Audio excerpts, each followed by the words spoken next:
Every afternoon, Thomas the tank engine puffs along his branch line with Annie and Clarabelle. First, they pass the water mill. Next, they come to a big farm. Then, they can see a bridge with a village nestled either side of it. This is a special place. Whenever children hear Thomas coming along, they stand on the bridge waving until he is out of sight.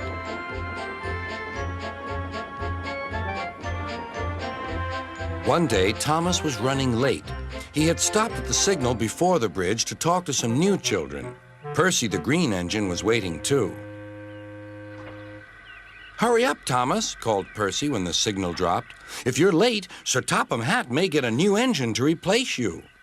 He would never do that, thought Thomas, but he was worried. Next day, Thomas hurried along the line. Just ahead was the goods yard. There, on the platform, was an inspector waving a red flag. Next, Thomas saw some children. They were waving too. Something must be wrong, thought Thomas. This station is for goods, not passengers. "Help, Thomas, help! We're glad to see you," called the children. "Please, will you take us home?" The station master explained to Thomas's driver that the school bus had broken down and all the parents would be worried if the children were late. Thomas waited as the children walked down from the bridge.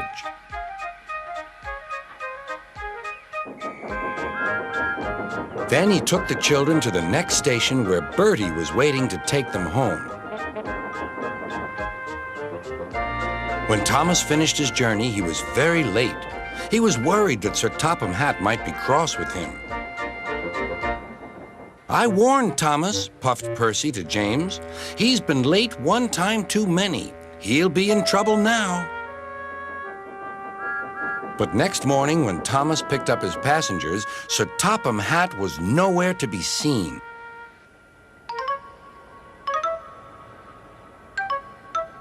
"Thank goodness," sighed Thomas.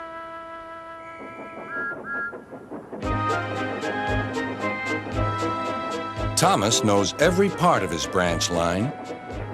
Just ahead was a stretch where the hot sun had bent the rails on the track.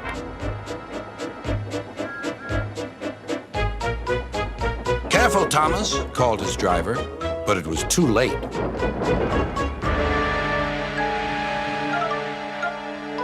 "That's done it," said his driver. "We shan't get any further today." "But what about my passengers?" asked Thomas. "Don't worry, they'll be looked after," replied his driver.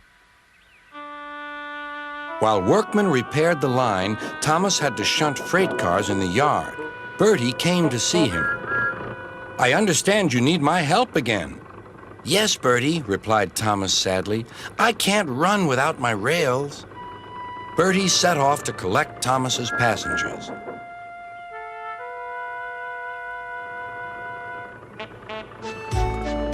"Hello, Bertie," they said. "We're glad you're here." Bertie drove along the road that runs by the railway. He stopped at each station along the line. Sometimes he stopped between stations to let people off closer to their homes. Thomas felt miserable. "I've lost my passengers to Bertie. They'll like him better than me." Sir Topham Hatt arrived. "Your branch line is repaired. I'm going to change your timetable so that you and Bertie can work together more." When Thomas reached the station, there, to his relief, were all his passengers. "Bertie is a good bus, but we missed our train rides with you," they said. Later, Thomas spoke to Bertie. "Thank you for looking after my passengers." "That's all right, Thomas. I like to make new friends, but I'm glad to share them with you." "You're a good friend indeed," replied Thomas, "and always will be."